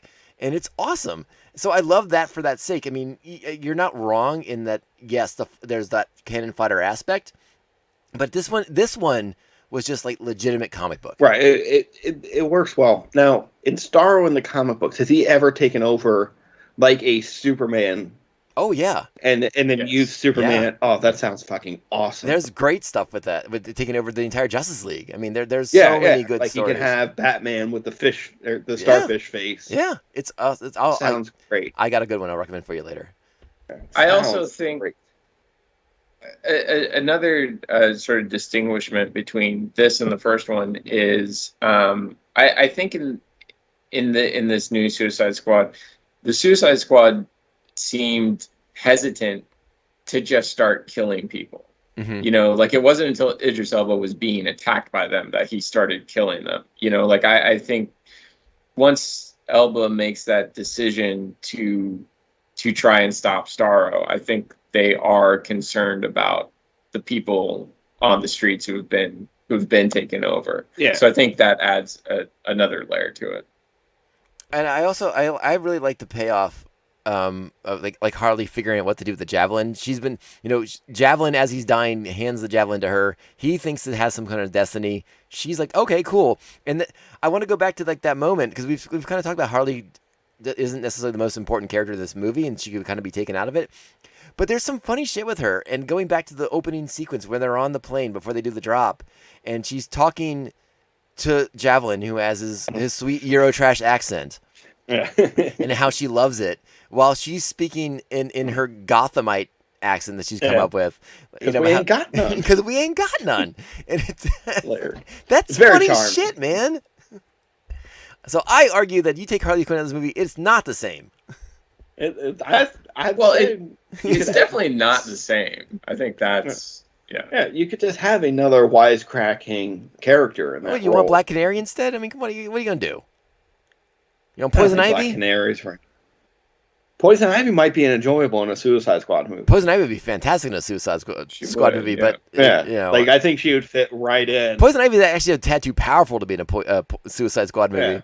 Yeah. Like she just would have taken over that jungle planet or jungle island and ruled the world. Yeah, she could have been Team 3 by herself. Yeah, right. Just dominating the army. Yeah, while everyone else snuck by her. Yeah, but I think now the more I think about it, I'm like, Poison Ivy is a tad too powerful to be left on her own devices. Too powerful, especially in that type of environment they were in. Yeah, like maybe send Poison Ivy to on the desert missions or something. Yeah, or the Arctic. Yeah, the Arctic. And she's just miserable the whole time. Yeah, she brings nothing to the table. But send her on that mission. Yeah, but then you find out she has like a little plant in her pocket. I mean, that's her moment. I guess the bomb in your head's supposed to be the deterrent from acting up, but who knows? Yeah. So Harley gets a great moment at the culmination, using the javelin, piercing the eye, going into Starro. I really enjoyed the climax of the flick. How do you all feel about it? I liked all the rats showing up. Like that was great. The billions of rats was cool. Well, then you get the flashback to her dad. Another flashback to her dad where you're just like, oh, my heart can't handle it. Gunn tries to get in my feelings all the time. I didn't let him in this movie. What? Give it time. Give it time. Maybe. But usually it's on first watch where I cry embarrassingly and stuff. Well, So this one didn't get me. So maybe I was just so excited because I got to watch it a day because early. I know why it didn't get you. It's you're too gender specific. You know, Guardians 1, a mother and son. Guardians 2, father and son. This is a story I've told, I think, on my podcast. I've told it to my family, and they mock me relentlessly for it. To be fair, you deserve it. I've never even heard the story. I was watching a movie with my wife, Crazy Rich Asians. Oh, I love that movie. And at one point, like during the wedding, I teared up and cried during it. Normal stuff, blah blah blah. At the end of the movie, the mother-in-law gives the daughter her family's ring. Yes. And I started sobbing. Like, not a little cry, like that kind of cry where you're like, and my wife turned to me and was like, what the fuck is the matter with you? And I was like, I don't know. I can't take this movie. And I'm afraid to watch it again because I don't want to have that reaction twice. Great movie, though. Crazy Rich Asians was awesome. Regan, as a man who's also married to a robot woman, I understand where you're coming from. I cry at things that my wife mocks me for all the time. Yeah. And I actually am too embarrassed to say some of them on this podcast, but there are a lot of them. Yeah, I cried at the Superstore finale. That wasn't that good. I do remember you admitting to that. And my wife called me on the phone and once again was like, what's wrong? Who died? And I had to say, oh, no, it's the Superstore finale. Like, I had to say that to another person as to why I was crying. You were having a heavenly day. That's all that matters. Yeah, I was. It all worked out in the end. Mark, come on. You share a story about something you cried at. Oh, my goodness. I don't know if Mark can. Yeah. No, seriously, you want to know? Yeah. What got you in the feels, Mark? What got you in the feels? The Pixar film Onward. That's a really good movie, really underrated movie from Pixar. Really underrated. It's on it's on Disney Plus. You can watch it on Disney Plus. Okay, I'll check it out. Two brothers who have their problems and come together, and I fucking bawled. And considering one of those brothers is Chris Pratt, who I know you're not the world's biggest fan of. That's No. I like Chris Pratt. I don't have anything against Chris Pratt. It's Star-Lord and Spider-Man, Reagan, so check it out. Yeah. I remember the trailer, and they're looking for their dad, right? It's a really good movie. Yeah. I don't want to say much more than that because I think Mark's right. I think it will get you in the feels. Probably will. I mean, a lot of stuff does. Fucking Pixar's really. You get good older and shit gets weird, and you just start crying at stuff. It's weird. Oh my god! Don't even. I have a list that is just like. This podcast doesn't have a lot of street cred, but what little we do have, I can't risk by talking about what I've cried at. That is ridiculous. Just be who you are. It doesn't matter. I mean, you cry at Crazy Rich Asians. So what? I'm sure a lot of people did. That's what people want. They want honesty. Oh, yeah, that's fine. I'll be honest when I am actually talking about it. Right now, I'm actively avoiding it. Miss Waller, I think the feed is back up. Oh my God, Miss Waller! We've got a freaking kaiju up in this shit! Would anyone like to...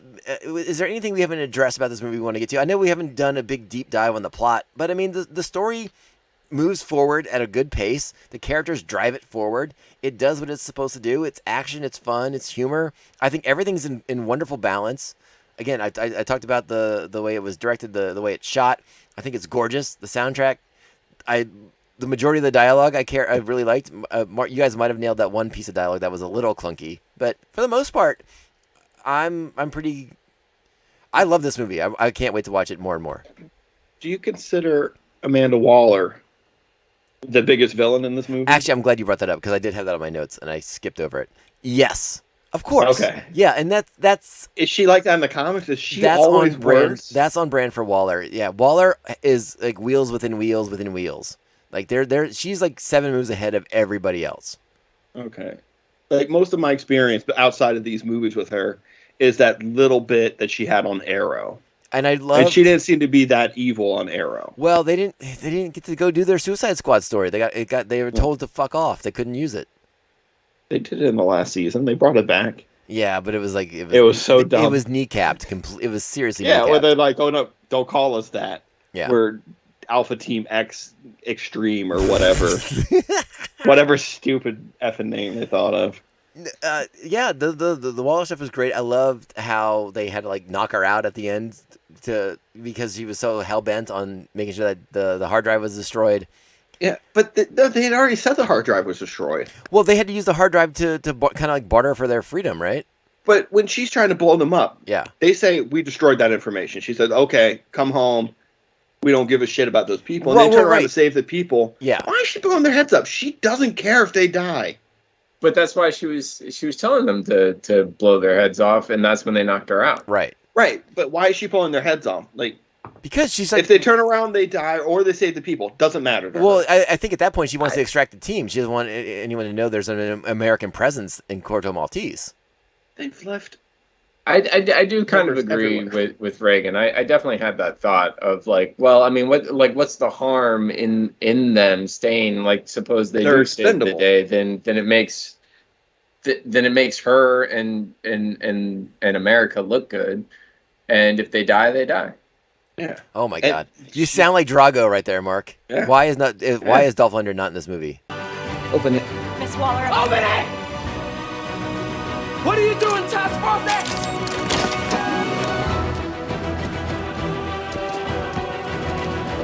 Fuck!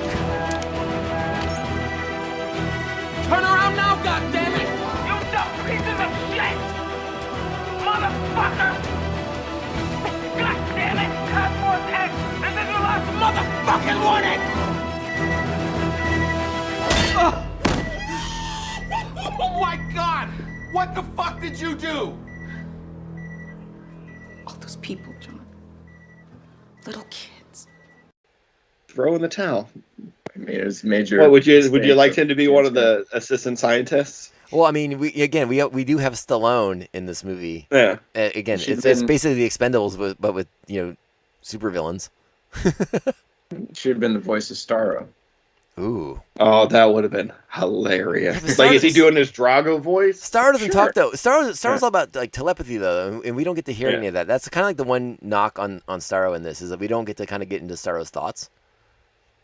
I did like though that how it spoke through the people. That was cool. That's out of the comics too. That's really good.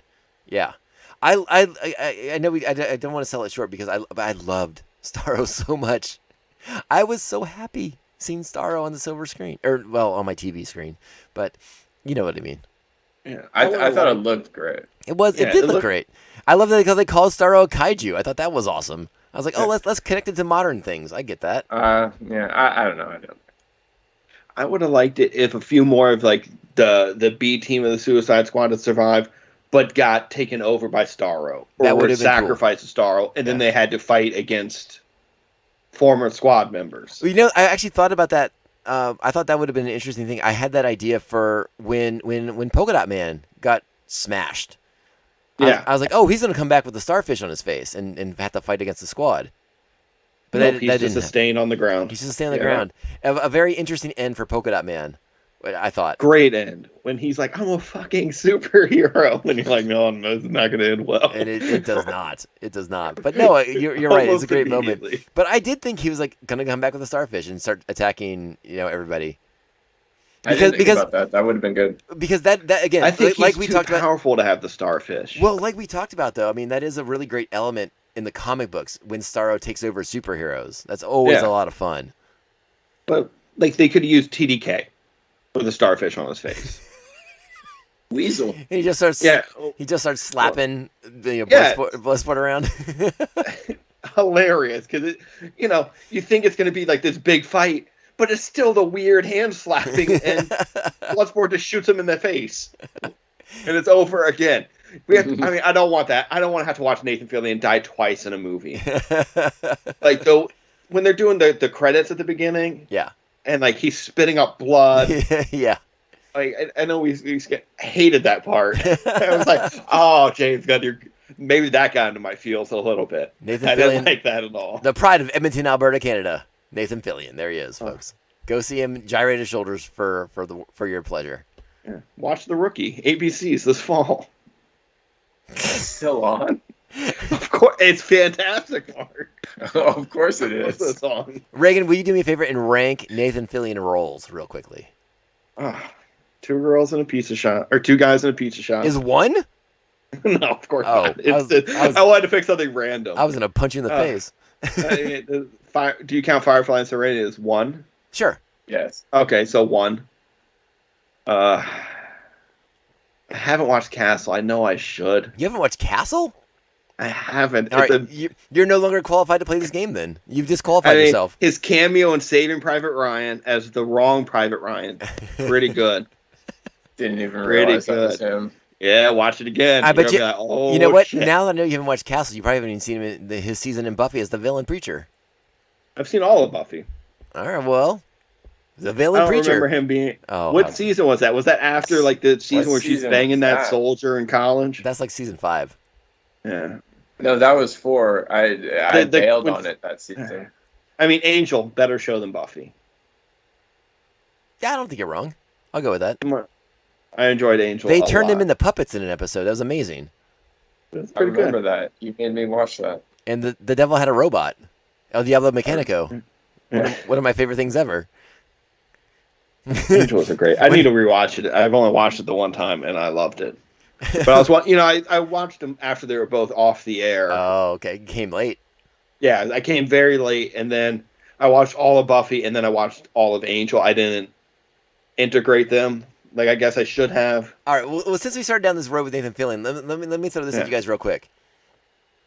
And we don't have to go through the entire cast, but give me your top 2 or 3 characters in this movie. Mark, go first. Ratcatcher 2, King Shark, Polka Dot Man. Ooh, nice. Regan. Yeah. Oh, this is actually very difficult. I narrowed it to 3, so yeah, it's real tough. Bloodsport. Okay. Ratcatcher 2. Man. I'm gonna. It's so I'm hard. gonna have to go King Shark, but it's so close with Cena, but I can't see him, so he missed the vote. I like the way you play that, honestly, and I won't cheat. I will play the game as well. I go with Ratcatcher 2. I go with Bloodsport, and I kind of think I give it to Cena too. But it's so hard. I love these performances. I just want to say about King Shark, I think they did just such a phenomenal job of taking of giving soul to the soulless eyes of a shark. Sure, yeah, you're right. I thought they did such a good job with that. Did his introduction scene when we meet him and he's reading the book upside down? Yeah. Some people claim that Nanawe is a descendant of an ancient shark god. Whatever the case, he's strong and deadly. Does it talk? Book read. Wow. Book's upside down. See that? It's pretending to read a book. So smart, me. Enjoy books so much. Be a mite careful, as he's developed a taste for human meat. Stallone on fire. And then Cena deadpan, books upside down. We walked by. Cena's deadpan delivery in this movie is so great. And then another great callback in this movie is when Peacemaker and Bloodsport first meet and they talk about the bullet sizes and how his bullets are smaller, so it goes through without touching the side, so it's more center. Yeah. And then obviously when Bloodsport and Cena get into it, or Bloodsport and Cena, but how that comes back. There's a lot of great callbacks to what they set up in the beginning of the flick. So when he does that landing and shoots him with the smaller bullet, I wanted seeing Peacemaker. Fuck you, Peacemaker. I do it too. You're fine. I wanted him to say something like awesome, or when they were having that discussion about when he shoots that guy with the bullet, and then he explodes, and he's like, "You do when it's fucking awesome." I wanted him to be like fucking awesome, and then die, because he was just impressed that it happened. He can't die. He has an HBO Max series coming up. Well, you think he's dead at that point. You do. That's fair. And when that happened, I thought to myself, "Oh, I guess that show's a prequel." It just summed up a lot for me there. But no, that's not one of our Easter eggs at the end of the well, not even Easter egg. It's just one of our end credit scenes. Peacemaker live, setting up the show. Peacemaker's gonna have to save the world. And then the one that just tickled me so much was Weasel waking up and just running into the jungle. Yeah. Do you know what it reminded me of? We just did Con Air, on my podcast, COisGPod. Check it out. But at the end of that movie, Steve Buscemi, who is a Hannibal Lecter type character, who is a murderer, who I think's reformed, that's not here or there, just getting away with it. And this is Weasel, who all we know about Weasel is he can't swim, and he's killed 27 children. Yes. Running off into the jungle, and we're supposed to be like, fuck yeah, get it, Weasel. He's not fucking E.T. He's a murderer. What are we doing? But again, is that just like what his species eats? So you're forgiving him? He still murders children. I'm a superhero! I'm a motherfucking super. So let me ask you guys the big question. Obviously, James Gunn is currently back in the fold at Marvel, getting ready for Guardians 3 and the Guardians Holiday Special, which will be on Disney Plus. I think next year is the plan, right? Or is it 2023? Yeah. I can't remember. I think it's next year. Yeah, I think it's next year as well. Do you think Warner Brothers brings the bucket full of cash and says, "Hey, let's make another one of these"? I would give him a 10-movie deal. I would say, you make 5 DC movies, anything you want. Don't give a shit. Make 5 comic book movies, and in 5 movies, you can make them about anything. Anything that your heart desires, we're going to give you a blank check to make them. I mean, listen, I might have the name of the movie wrong, but please correct me. But what was the one he executive produced that was like the evil Superman story, like the Brightburn or some shit like that? Brightburn, yeah. Yeah. Oh, imagine if you got to do that with Superman. Like, give him license to play in the multiverse. Yeah. And do like some Elseworld shit. Like, that'd be fun. Yeah, if I was Warner Brothers, I'd let him make whatever. Yeah. This is probably the most positive publicity they've got out of any of their DC movies since Dark Knight, for sure. Oh, well, yeah, definitely. We're not even talking about the Nolan stuff, but yeah, you're right. Yeah, no, I'm right. just saying, like, it's been over a decade. Yeah. You know? And like, yeah, I agree. I think Warner Brothers ought to give him whatever he wants at this point. I'm okay. Give him carte blanche. It's also been said that he, when he was in discussions, he's like, well, can I just kill whoever I want? And they're like, yes. So you need more decisions like that being made on higher levels. Yeah, and he's only under contract for Guardians 3 and the special. Yeah, and that's it. I think that's it. Yeah, and I think after everything that's happened, he just wants to finish his story. Mm-hmm. And Shane it and ride out into the sunset. Well, yeah. Go ahead. No, hasn't he said like he's kind of tired of comic book stuff? He has hinted at that, but again, if you give him carte blanche to tell the stories he wants to tell, maybe he can make that work in that genre. Or like Regan said, like an alternating deal, like here, do a couple DC movies, but go and make whatever you want in between. And also do whatever you want in DC as well. Yeah. We're just gonna let you go nuts for 10 movies. And if we don't like where it's going after 10, we're going to move on, but you'll be rich. You won't give a fuck. It's going to work out for everybody. They're not going to give him 10 movies. Well, no, probably not. But again, especially if we're setting up like a multiverse, and he could do whatever he wanted because it's not interconnected to anything. Sure, let him play. Let him play. He obviously has a really good imagination. He tells a great 3-act structure. The guy knows what he's doing. Let him have at it. And this might be one of my favorite movies as far as he's directed because I think it's shot in such a fun, unique, kinetic way. Really good energy, really good emotion in this. Let the guy keep doing his thing. And that's my 2 bits. Yeah, I enjoyed it. Let's make more movies like this. Let me ask you another question real quick before we do close out. Do you think Guardians 3 takes on more of this style, this visual style? As far as like those camera angles and those camera shots. I don't think so either. Mark's shaking his head. I think Marvel's. Well, no, they're not in the same spot as DC. Marvel can say no to things. DC's not in that spot movie wise. Yeah, I mean, I don't know. I think Marvel's very controlling, and they definitely have their sort of visual aesthetic.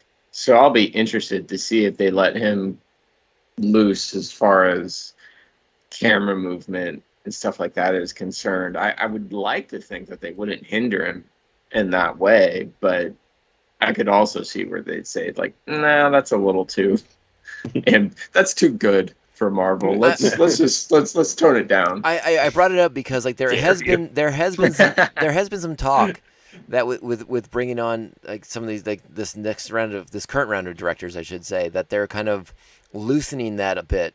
You know, apparently like the Sam Raimi Doctor Strange movie is going to be very Sam Raimi. So I'm curious if you let James Gunn run wild or you know or whatnot. I don't know. I mean, Taika got away with a lot of stuff in Thor Ragnarok and that worked out well. Yeah. I mean, I remember hearing that the original Spider-Man film was going to be very Raimi, and while it was, I mean, I don't think it was as Raimi as it could have been. So it's like I don't know. A lot of that, I think, a lot of stuff like that is oftentimes just talk to get fans excited. So you know, I think it's just a matter of waiting to actually see the films. All right, hey, fair enough. I mean, we're just speculating wildly right now, anyways. Yeah. Do you guys have any closing thoughts about the movie you want to say before we get out of here? Other than go watch it, because I think we all give it a big thumbs up. Was it planned to be released the day before theaters? No, what they did was they coincided it with a Thursday release date. You know, like people on the East Coast, we're going to the theaters Thursday night at 7:00 to watch it in theaters. So HBO Max was like, "Fuck it, let's put it out on HBO Max that time too." And I just couldn't believe. I'm grateful they did. Oh, it's 100%. Same here. I immediately drove home and watched it as soon as I found out this was the thing, and told everybody I knew. But I told somebody, You're welcome. like, "Oh, I have tickets for Saturday. I'm going to cancel those because I'm going to watch it right now." So that means they just lost money. Yeah. I mean, technically HBO made the money still because they're paying for the month. I just don't know if it's a good plan. Because the Marvel, where you have to pay $30 to watch it, they're at least still getting that money. Right, but that was only for Black Widow. As far as I know, that's not a plan for Shang-Chi. And that that also, I mean, that didn't do very well. I mean, it did better than any film has post-pandemic, but it still was not what, you know, Marvel or Disney wanted it to be. Well, I mean, that's why I mean, we haven't talked about it on the show. We haven't done a news episode in a little while, so we haven't talked about Scarlett Johansson's lawsuit against Marvel because of that. The salary shaming. Yeah. Well, I mean, she had a deal for points on the back end. And, yeah. You know, so she should get points on the digital back end as well.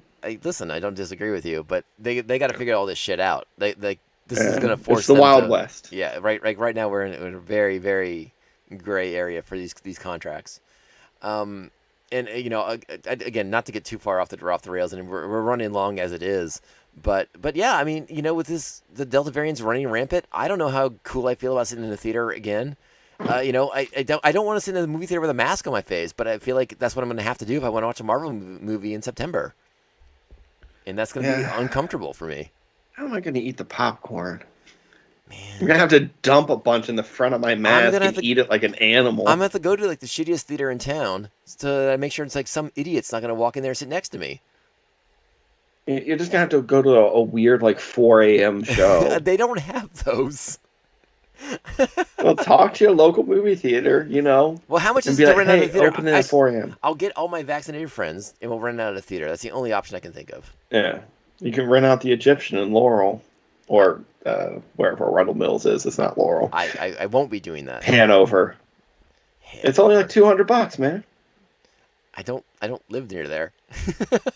You get on a quick flight, so that's like what, like $300-400. You land at BWI. It's a quick, like $40 Uber to the mall. You watch the movie. You get back on a plane. Another $300. Bam. You're done. Well, once you're safe, except for that plane flight. Once Disney completes its acquisition of this podcast, we can discuss that. Yeah. All right, gentlemen. I don't think I have anything else to bring up. We're running a little long, but I think we got all of our thoughts out there, right? Like no one didn't get to express themselves freely. I mean, Mark saying he doesn't like fucking Fury Road is insane. Okay. All right. Go watch the Suicide Squad, whether you see it in theaters, whether you watch it on HBO Max. We highly recommend this movie. The three of the big voices of this podcast all weighing in, all in agreement that the Suicide Squad is worth your time. It is a come on, it's still good. I think it's safe to say. Oh yeah, definitely. we'll have to talk Ryan into it. We'll see. He probably watched it this weekend. All right. Well, with Rob. I mean, he's with Rob, my other brother, so they're probably watching it together. We'll check in with him in another episode and make sure they're on the right page. Mark, Regan, thank you so much for hanging out today and discussing the movie with me. I'm so excited that you got to do this. Regan, please, by all means, plug the Come On, It's Still Good podcast. You can follow us on Instagram, Twitter at COisGPod, and COisGPod.com. Of course, those are the links. Yeah, and message Regan specifically on Instagram and Twitter because he will definitely see it all. I will see it right away. Hey, I've liked my first 2 things on Instagram because I just figured out how to do that. I sound 1,000. Mark, do you want to share with the people where you're at, or do you not care? MR Wegemer at Instagram. Yeah, go there if you don't want to see anything because I post like once every 6 months. It's hot content, but when he posts, it's epic. I've pretty much given up on Twitter. I'm still there, M Wegemer at Twitter, but who uses Twitter? Just at him when you disagree about Fury Road. Lots of people, Mark Wegemer. Oh God, yeah, I'm gonna get so much Fury Road hate. Yeah, I know. Yeah, please tweet at him about Fury Road. Listen, Charlize is listening. She's a big fan of the show. Charlize is gonna come at you. Okay, get ready, brace for impact. Yeah, okay. All right, she's a big fan of my Old Guard review. She really dug it. Decent movie, not bad. Decent? Fuck you. All right, this podcast is over. It's been a while since I've seen it. Fuck. It's probably one of the best Netflix movies that's come out. Oh boy. All right, let's get out of here. Thank you, gentlemen. Spencer for Hire was pretty good. Oh, whoa! I'm just joking. Whoa. That movie sucked ass. Come on. All right, I will have you clowns back on the show soon. We will talk later. Thank you, guys. Boosh. Boosh. All right, thank you. Fuck.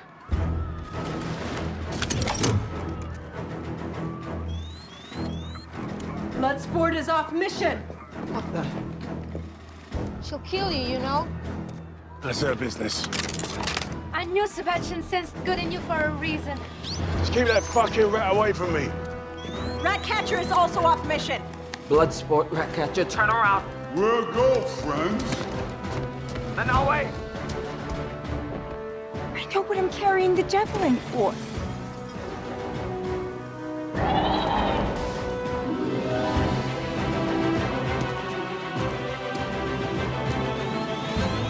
Krill, turn around now! Turn back now, goddammit! There you have it, our epic review of James Gunn's The Suicide Squad. I hope you all got the chance to see this movie over the weekend, whether you watched it on HBO Max or you went out to the theaters to see it, to support it.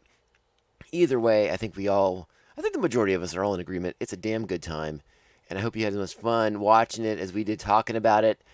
Since we did the podcast, I have been able to watch the movie again, and there's so many things that it gets better. Thus far, it's getting better and better with every rewatching. I've watched more scenes over and over again, and it's a real delight from top to bottom. One of the things we maybe didn't talk about enough in this movie is just how good Viola Davis is as Amanda Waller. She's absolutely fantastic. Does a really great job of bringing that character to life in a way that, she was one of the highlights in the original David Ayer Suicide Squad back in the day. But she is a real gem in this one as well, and just takes that role and makes it her own, and it's so good. And as much fun as we had talking about all the characters running the mission, you cannot talk about the Suicide Squad without talking about Amanda Waller. And I should also mention real quickly too, because we didn't get into this in the conversation, but the creator of the comic book series Suicide Squad, the main man behind bringing that team together back in the 80s for DC Comics, John Ostrander, to me, the famed legendary comic book writer John Ostrander, has a cameo in this movie. He is the one who injects Savant with the little micro bomb that's going to blow up his head, in 10 minutes. But that's him. He gets a nice cameo in this flick. So I was delighted to see John Ostrander. I've only met the man once at a convention, but he was a delight to talk to about Suicide Squad, about the Spectre, and so many other things, because John Ostrander has written some of my favorite comic books over the last several decades. So a delight to see him on the screen for this movie. And one more thing to bring up too is Peacemaker coming soon to HBO Max. We talked about it as a series. But after we did the podcast, I read some more stuff with James Gunn over the weekend about how Peacemaker's fate was originally sealed in the movie. When the reactor, all that stuff, you see him die in the movie. That was supposed to be the end. That was Peacemaker's final fate until the HBO Max series got the green light. And they're like, well, we can fix that. And so that's what they did. As production began on that series, they went back in. They shot that scene that's going to be that ended up being a post-credit scene, mid-credit sequence, whatever you want to call it. Originally Peacemaker met his maker. Peacemaker met his maker originally in the film until that series came to light. And there's a lot of you guys can pull up all the information. There's the Peacemaker show is done. It's wrapped. They have filmed it all. So there's tons of casting announcements out there. You can see who's all in the show. What carryovers from the Squad movie are in it. What other actors are taking a step. I'm not going to read over the list, but I did want to mention that one actor, I should say, that is going to be a part of this movie is Robert Patrick, who will be playing Peacemaker's dad. And I think that's a really, really wonderful piece of casting and will help us see just how Peacemaker maybe got shaped into the person that he is and why he's so willing to eat a beach full of dicks. Because why, and if you're going to have a dad who makes you want to eat a beach full of dicks, might as well be the T-1000 himself. That's going to be really, really exciting. I can't wait to check that out. It's going to be a good time. That show is planning, currently it has plans to debut in January of 2022. So a little time to wait still, but in the meantime, you can watch Suicide Squad over and over again and just delight in all of its awesomeness. All right, we're going to get out of here. This episode is running very, very long. You may have heard, at the end of the episode, we made some reference to Mark not liking Fury Road.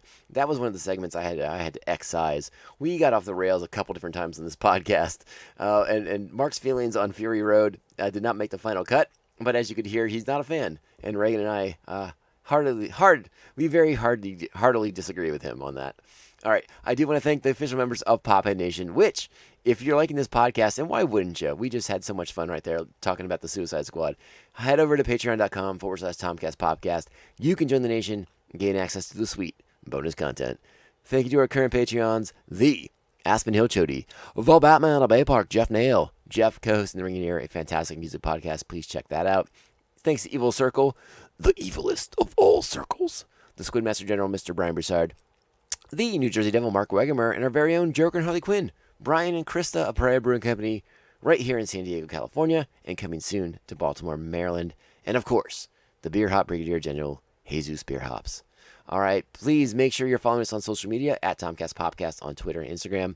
Please email the show, TomCastPopcast@gmail.com. Make sure you're liking, subscribing, sharing the show with all your friends, family, loved ones, people who are in life debts to you, people who are in your own personal suicide squad, people whose heads you want to make explode. Just recommend it to them, let them listen to it a couple times, and then blow their heads up. Then you're going to be all good.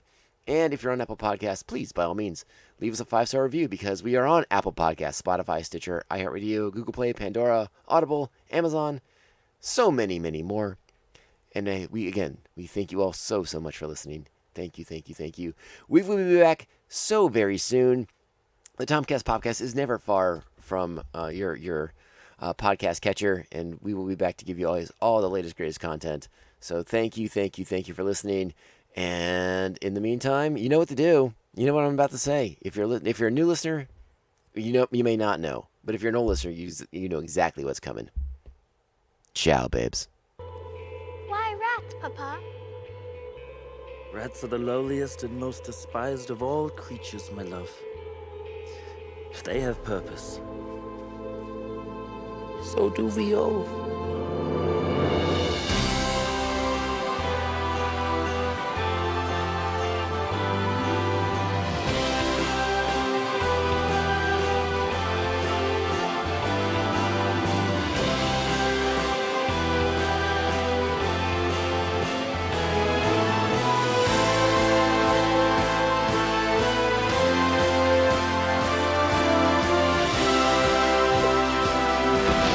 So the Tribe drops its third straight on this trip, 6-1 to the Rangers.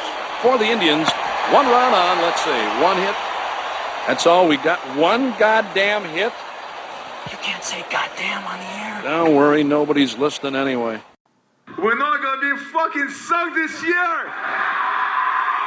We're the Stanley Cup champions! Yeah!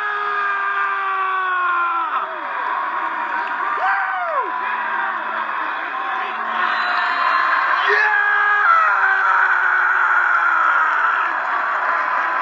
Great story, compelling and rich.